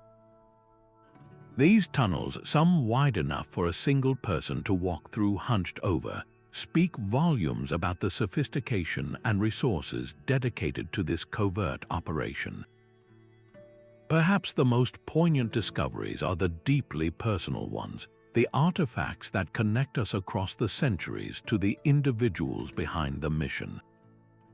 In a cave complex in the Lebanese mountains, a team uncovered a small, sealed ceramic jar. Inside, protected from the damp for over 800 years, was a bundle of letters written on parchment. They weren't official decrees or scholarly translations, but personal correspondence between a monk in a Lebanese monastery and his brother, a merchant in Acre.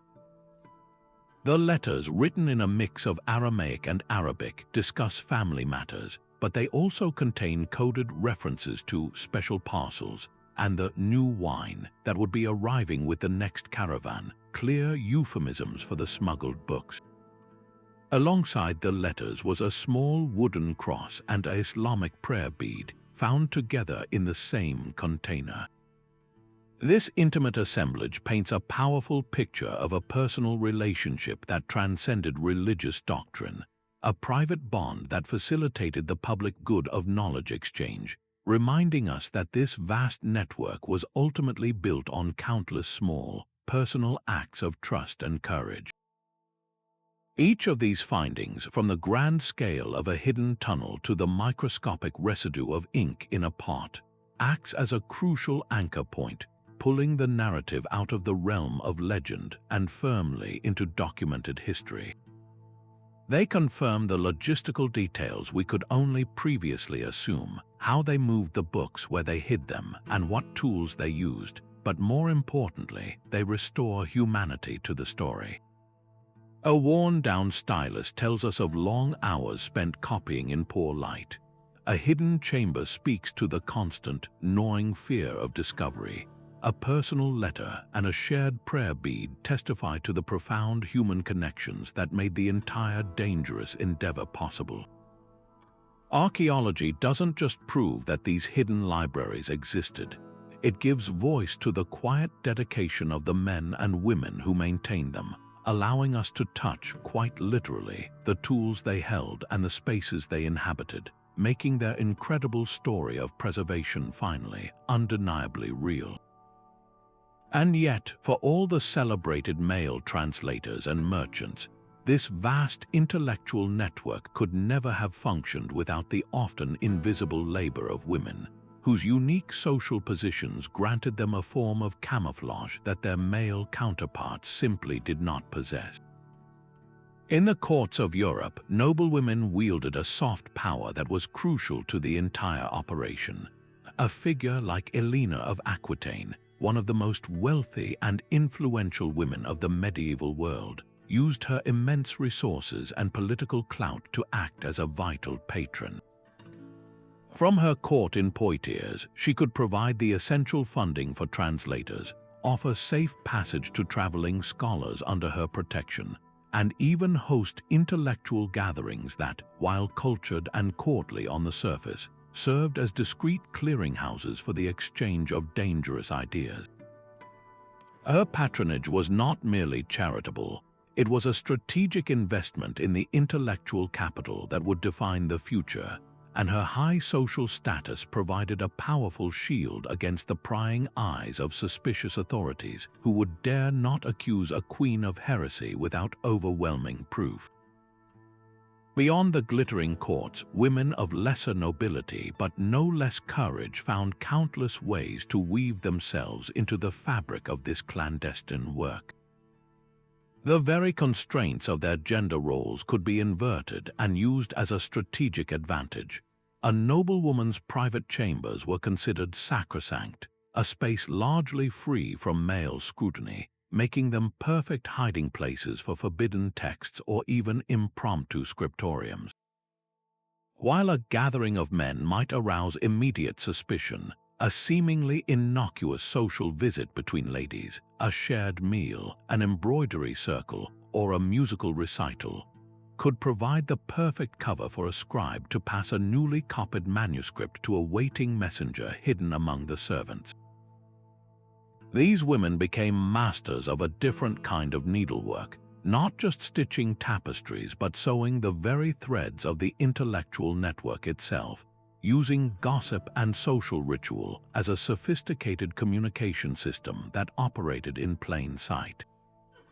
Within the Islamic societies of the era, the participation of women, while even more shrouded from the historical record, was no less critical.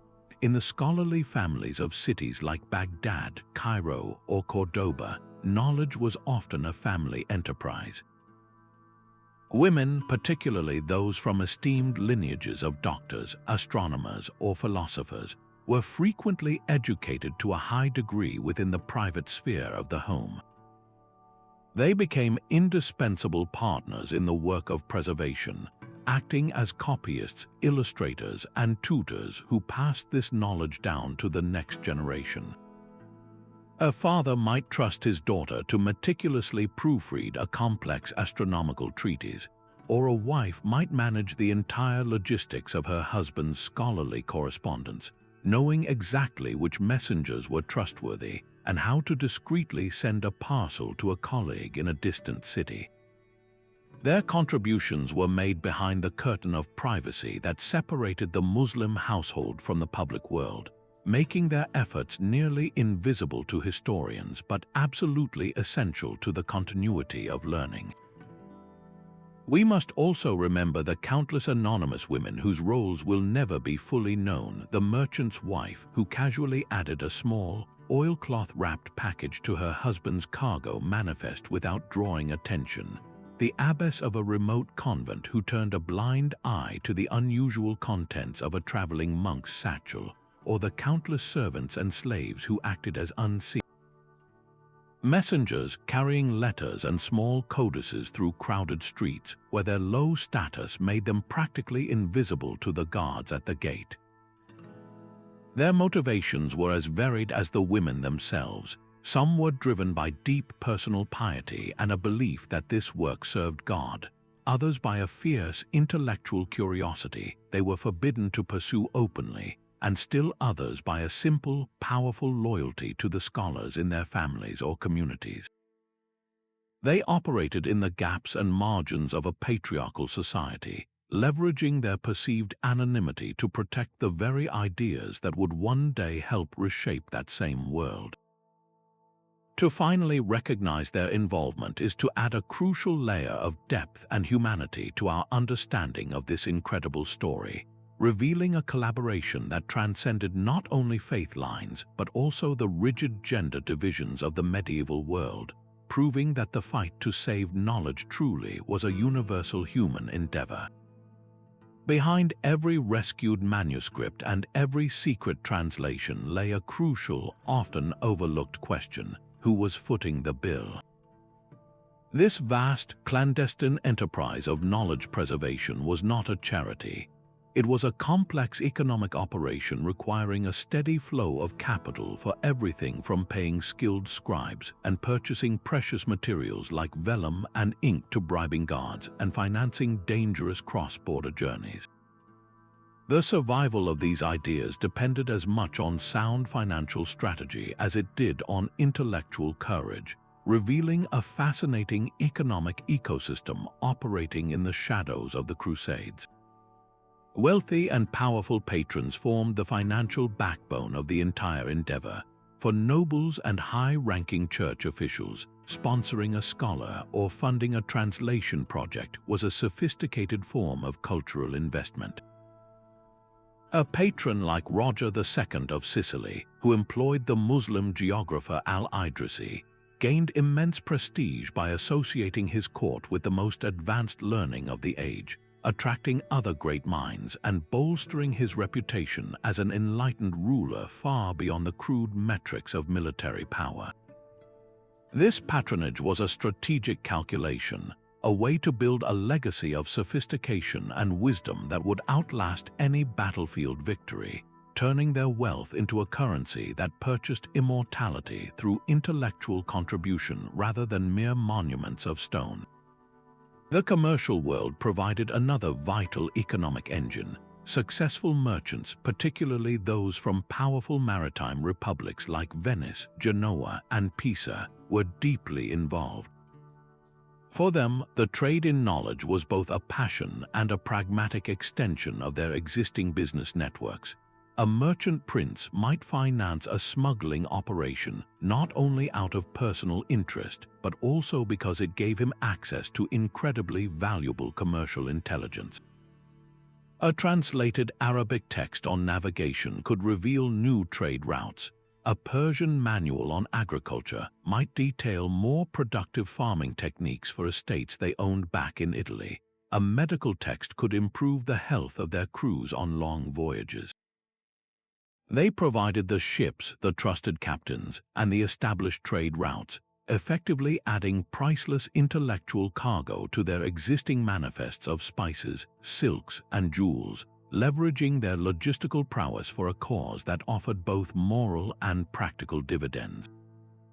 Within the walls of monasteries and religious houses, a different kind of economy was at work. While individual monks might work for the glory of God, their communities still had to allocate scarce resources. Supporting a scriptorium dedicated to copying forbidden secular texts required diverting funds from other needs. This was often justified through a form of creative accounting. The sale of surplus wine, wool, or candles produced by the monastery could be discreetly funneled into purchasing rare Arabic manuscripts from traveling traders. A wealthy abbot might designate a portion of the monastery's tithes or donations to specifically fund the work of a particularly gifted translator, viewing it as a sacred duty that complemented their spiritual mission. This internal reallocation of resources shows how these religious communities made difficult, conscious choices to prioritize the preservation of knowledge, often masking the true nature of the expenditure from suspicious external eyes. Perhaps the most fascinating economic model was the bootstrapped operation run by the scholar smugglers themselves. Many of these individuals, lacking a wealthy patron, had to become entrepreneurs to fund their own intellectual habits. A translator might accept commissions to create horoscopes for local nobles or practice medicine in the community, to earn the money needed to buy the next batch of paper or pay a messenger. Others engaged in a form of barter, trading their own skills, perhaps as a tutor, a legal scribe, or an architect, in exchange for access to a private library or for the services of a copyist. Some even used their cross-cultural connections to trade in small, high-value secular goods like spices, fine textiles, or medicinal herbs, using the profits from this legitimate commerce to subsidize their illicit trade in books.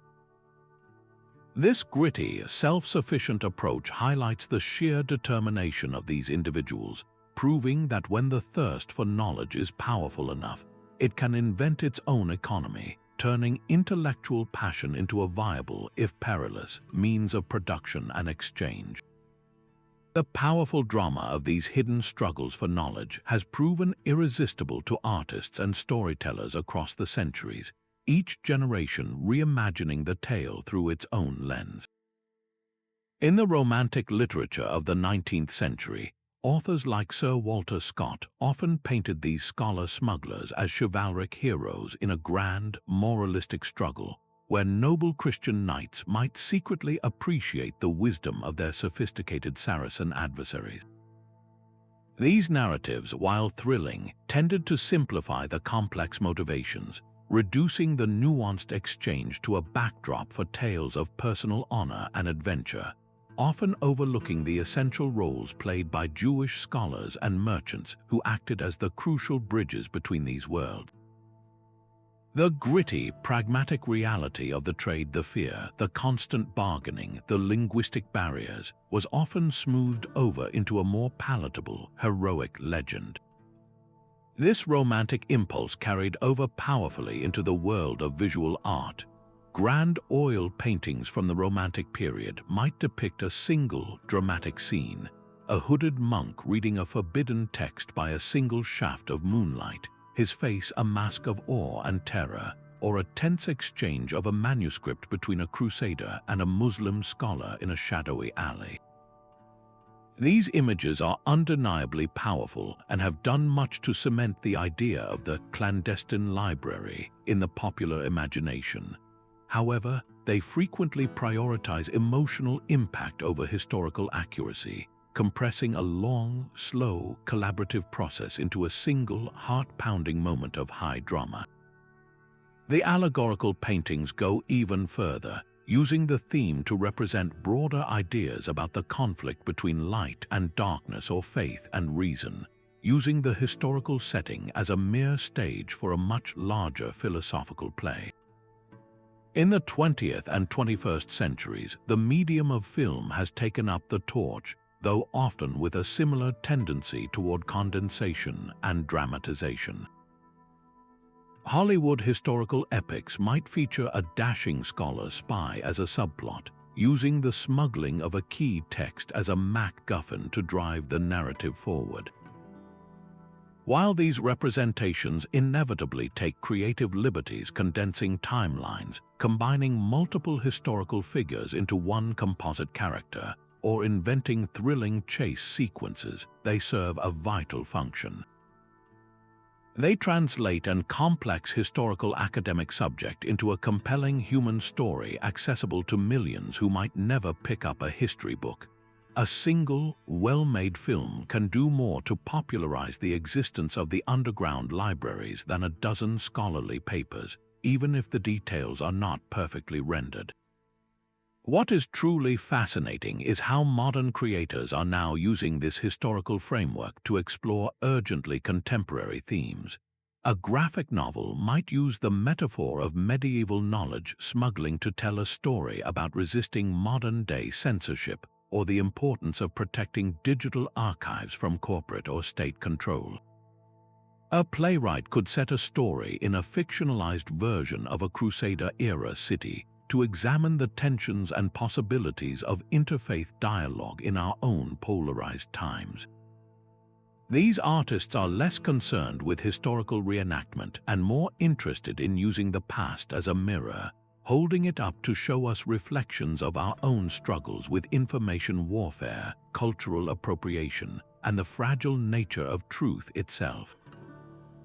This enduring artistic fascination across so many forms and eras confirms something profound.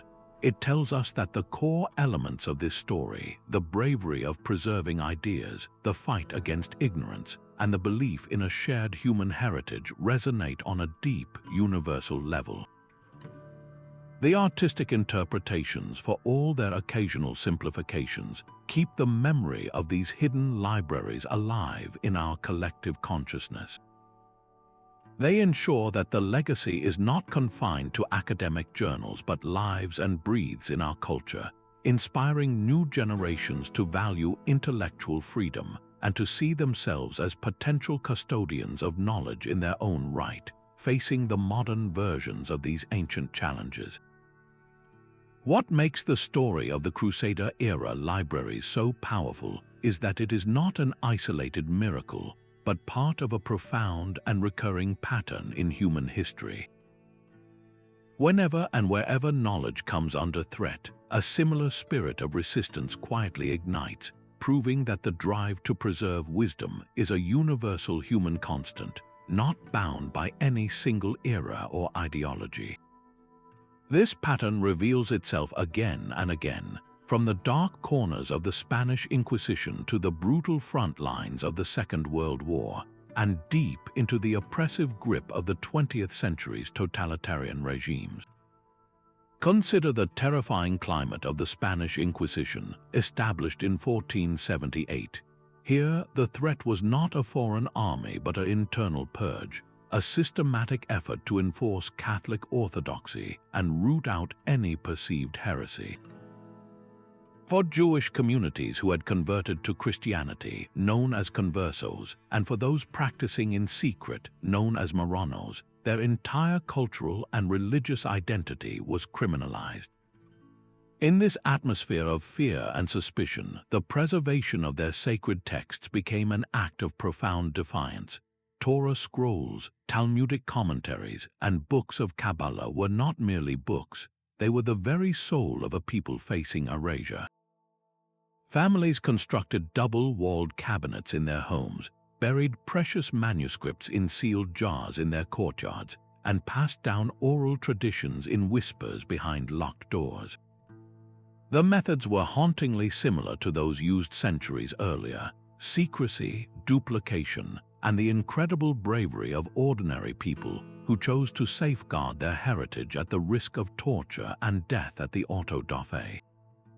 This was knowledge preservation as an act of spiritual survival, ensuring that a culture could live on even when its people were being scattered and persecuted.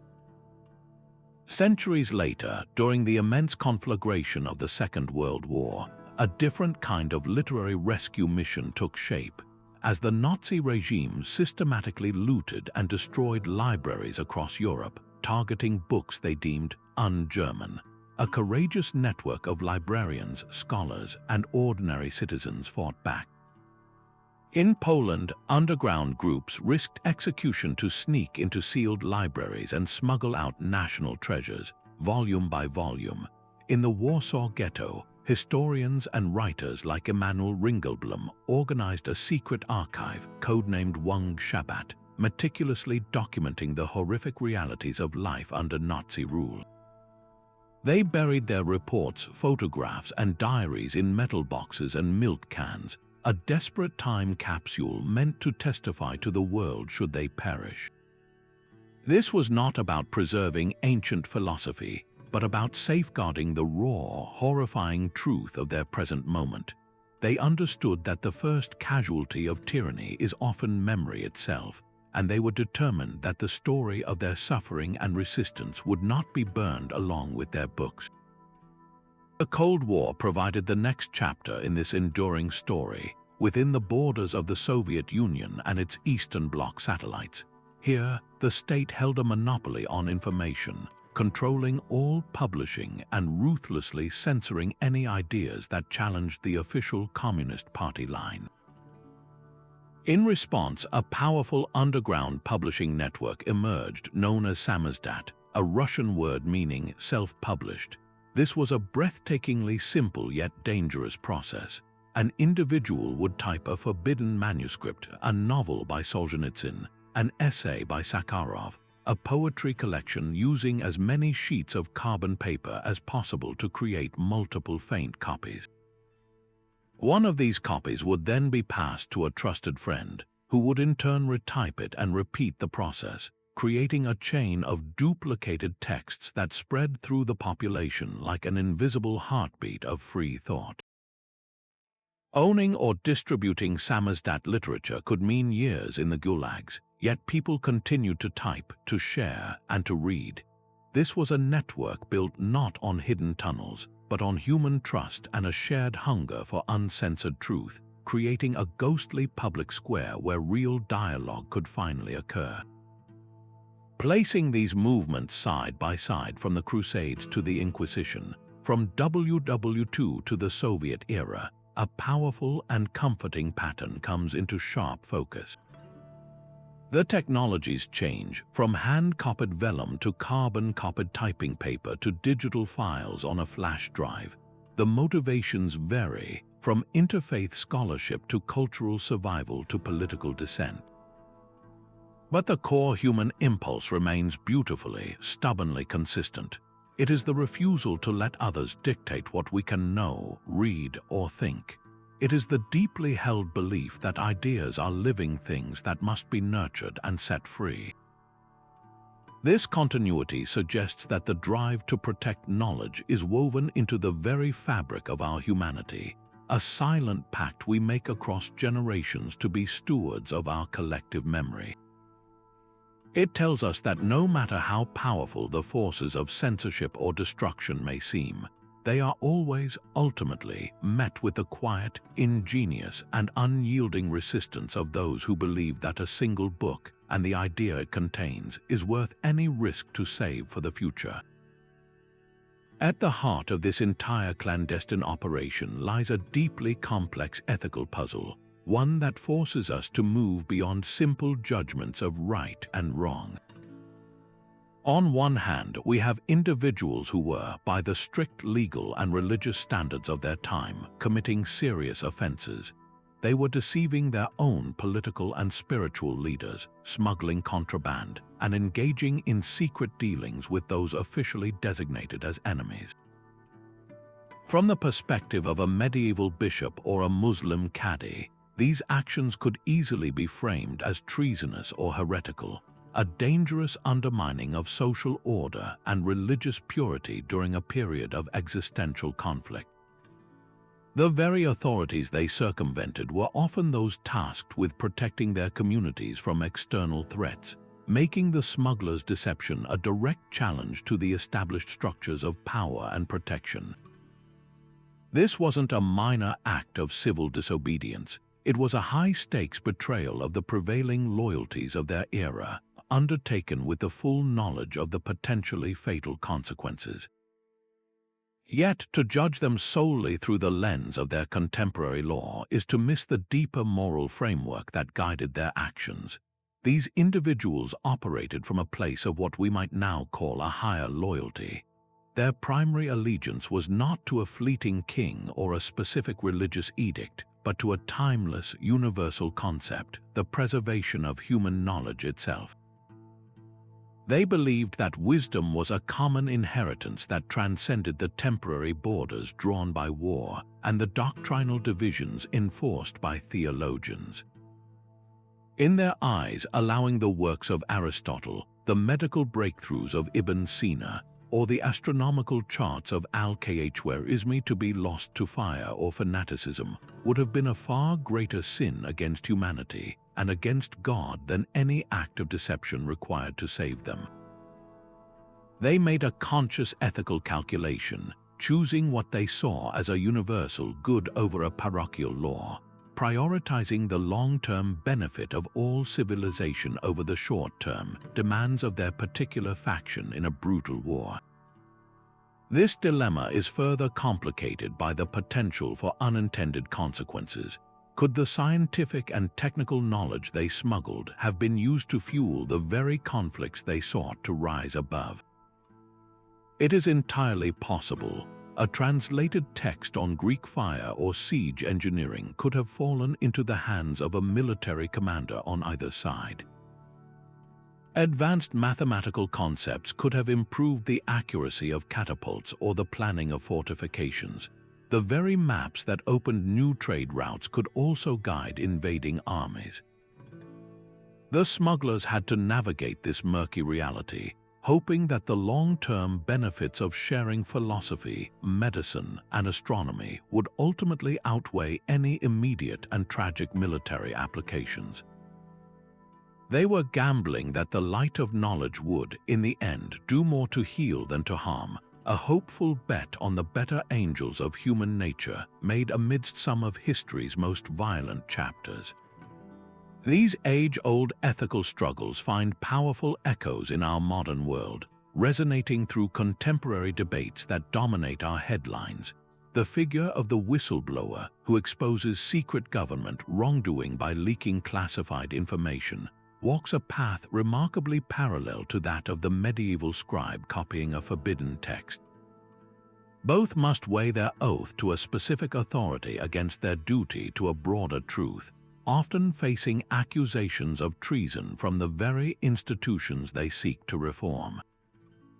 Similarly, the ongoing battles over academic freedom, where scholars fight to teach and research controversial or politically inconvenient topics, replay the same fundamental conflict between institutional orthodoxy and the fearless pursuit of knowledge that defined the underground libraries.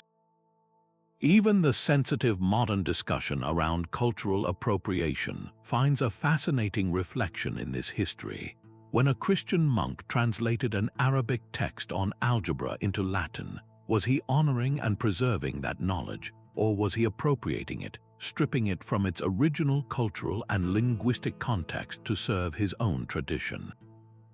There is no simple answer. One could argue this act of translation was a form of respectful engagement and dissemination that ultimately enriched global understanding.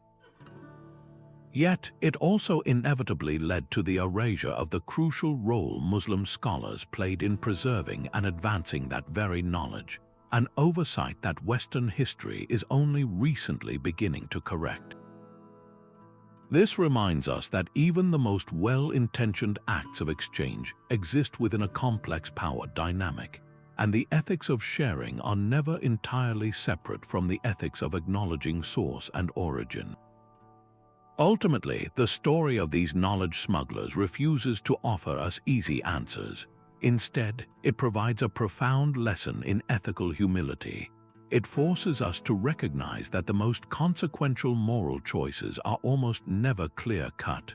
They are tangled webs of competing loyalties, unintended outcomes, and deep uncertainties. The medieval individuals who chose to save these texts did not have the luxury of hindsight we enjoy today. They acted with courage and conviction, but also with the fear and doubt that must have accompanied such perilous decisions. Their legacy challenges us to consider our own responsibilities in an exponentially more interconnected world, where information flows at lightning speed and the power to preserve or distort knowledge is at our fingertips. It asks us what truths we are willing to defend, what risks we are prepared to take, and how we can ensure that our own efforts to share knowledge are conducted not just with bravery, but also with wisdom, respect, and a profound sense of our shared humanity. The struggles and triumphs of those medieval knowledge smugglers are far more than a dusty historical footnote. They offer a vital playbook for navigating the complex information landscape of our own time. We now face a different kind of siege, not against stone walls but against truth itself, where digital misinformation can spread globally in an instant and algorithms often deepen cultural divides by locking us into isolated echo chambers. In this modern conflict, the underground libraries provide a powerful blueprint for resistance. Their decentralized, resilient network of trusted individuals is mirrored today in the efforts of digital archivists and fact-checkers around the world, who work tirelessly to preserve accurate information and debunk falsehoods, creating a distributed defense against the erosion of shared reality.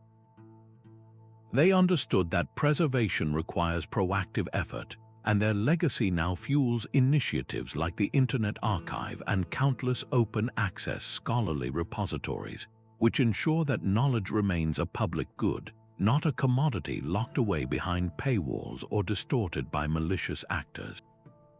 This historical example also provides a profound model for bridge building in an increasingly fragmented world. Just as those Christian, Muslim, and Jewish scholars discovered common ground in their reverence for Aristotle and Hippocrates, we too can find connection through shared intellectual pursuits that transcend our political or cultural differences. Their story champions the idea of the library, whether physical or digital, as a neutral ground for civilized dialogue, a place where conflicting ideas can coexist on the shelf and be evaluated on their merit rather than their origin. This ethos directly inspires modern international collaborations, where scientists from rival nations work together on climate research or public health, and educational exchange programs that bring young people from conflicting backgrounds together to study and understand one another. Their courage reminds us that peace is not merely the absence of war, but the active, often difficult, work of building understanding through education and respectful engagement. Ultimately, the greatest lesson lies in their redefinition of courage itself. In an age that often celebrates loud and confrontational forms of heroism, the underground libraries teach us the immense power of quiet, steadfast dedication. The real heroes of our time may not be those who shout the loudest on social media, but those who work diligently in the background, the teachers fostering critical thinking in their classrooms, the local librarians curating collections that represent diverse viewpoints, the community mediators facilitating difficult conversations, and the technologists building platforms designed for connection. Rather than conflict, their legacy is a call to action for each of us to become stewards of knowledge in our own spheres, to value nuance over certainty, and to defend the principle that ideas should be encountered, debated, and understood, not feared and suppressed. By embracing their spirit of ingenious preservation and courageous dialogue, we honor their struggle and continue their most important work, ensuring that the light of understanding, once so carefully protected in hidden chambers, continues to shine brightly for all. The underground libraries of the Crusades stand as a powerful testament to a truth we so often forget, that even in our darkest hours, the human spirit possesses an incredible capacity for light. This was not a story of grand armies or famous kings, but of ordinary individuals who made an extraordinary choice. They looked at a world torn apart by swords and sacred banners and decided that the most powerful weapon of all was not a blade but a book. In the face of overwhelming fear and suspicion, they chose collaboration over conflict, curiosity over condemnation, and in doing so, they quietly waged the most successful peacekeeping operation of their time. Their legacy is not just the physical manuscripts they saved, though those alone changed the course of history. Their true gift to us is the timeless blueprint they left behind, a map for how we can find common ground even when the ground beneath us seems to be shaking apart. Their story is a direct challenge to the narratives of division that so often dominate our own world. It forces us to ask ourselves a difficult but essential question: where are the modern battle lines that we assume are uncrossable? And who are the people we have been taught to see as enemies, when in fact they might be the very partners we need to solve our most pressing problems? The scholar scribes and merchant smugglers of the medieval world did not wait for their leaders to declare peace. They simply began building it, one exchanged idea, one translated page, one act of trust at a time. They understood that the future is not something that happens to us. It is something we build with the choices we make every single day. Their courage invites us to become modern builders ourselves, to seek out those quiet collaborations that transcend our differences and to protect the fragile, precious truth in an age of so much noise. As we close this chapter of history, remember that their work is not finished, it is merely passed on. The mission to preserve knowledge, to seek understanding, and to build bridges is now in our hands.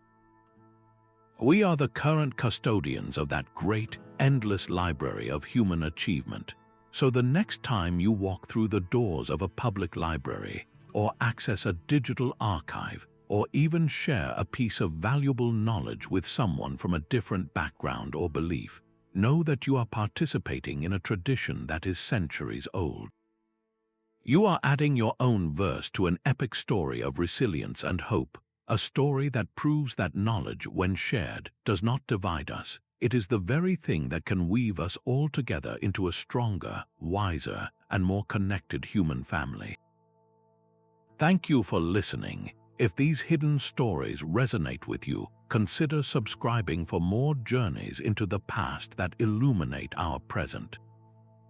We would love to hear your thoughts in the comments below.